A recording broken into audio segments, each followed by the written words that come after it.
To find the molecular formula from the empirical formula. One of the things that we talked about in the last lesson was how that if we have percent composition by mass, we can use that to find the empirical formula. That is the simplified version where we just have the basic ratio of the elements to each other. And so what we're going to look at here is basically at using this to find finding the molecular mass, because that empirical formula doesn't tell you what the actual compound is. It just tells you the ratio of the elements in the compound. So to find what the molecular formula is, what we need to have is the molecular mass.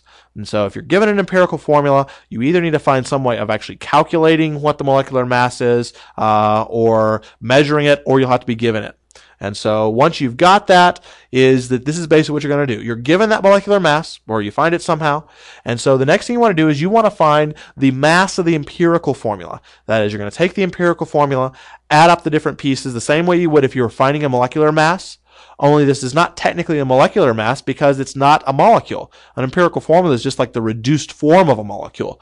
And so like if we had an empirical formula that was CO, then that would mean that we'd basically take that. We take the mass of C plus the mass of O, because we have one C and one O, add them up, and that would give us that empirical mass. That's the mass of the empirical formula. Once you've got that empirical mass, you want to take the molecular mass and divide it by the empirical mass, and that'll give you what's called the scaling factor.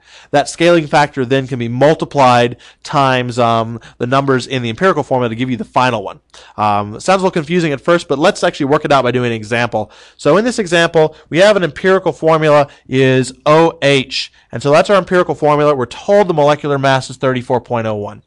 So to do this, here's what we're going to do. We're first going to find what the mass is of OH. And so to do this, we say we have how many oxygen molecules, or how many oxygen atoms. We have 1 in OH. We're going to multiply that times the mass of oxygen. If you look that up on your periodic table, you see that 16.00. And then we're going to take that and we're going to add it to the number of hydrogens. That's just 1 times the mass of a hydrogen atom. That's 1.01. It's like that. And if we do these two together, we say 1 times 16 plus 1 times 1.01. We add them up. We get 18.01 is what we get for the total mass here, the molecular or the empirical mass. So that's the first part here is we get that empirical mass. Then we're going to do, as we said on this section right here, divide the molecular mass by the empirical mass to find the scaling factor. So the molecular mass, we said, was 34.01. So 34.01 divided by that empirical mass, 18.01. And so let's show you, that's not 18.01, that should be 17.01. That's a mistake that I made there. Let me fix that here. Take that across here and get rid of that right there.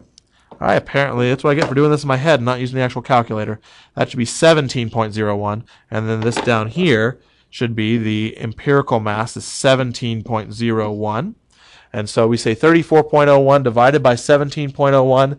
And if you do that, you get something that is just barely slightly under. It's 1.99. And so this gives us basically 2. And so our scaling factor is 2.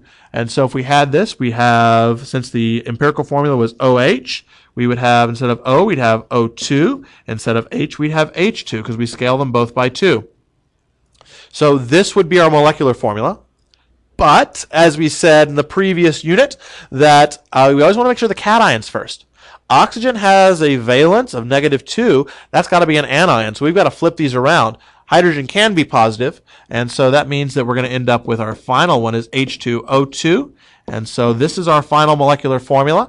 And if you recognize this, you'd say that's going to be hydrogen peroxide is what the name of that guy is. And so that's how you find the molecular formula from the empirical formula.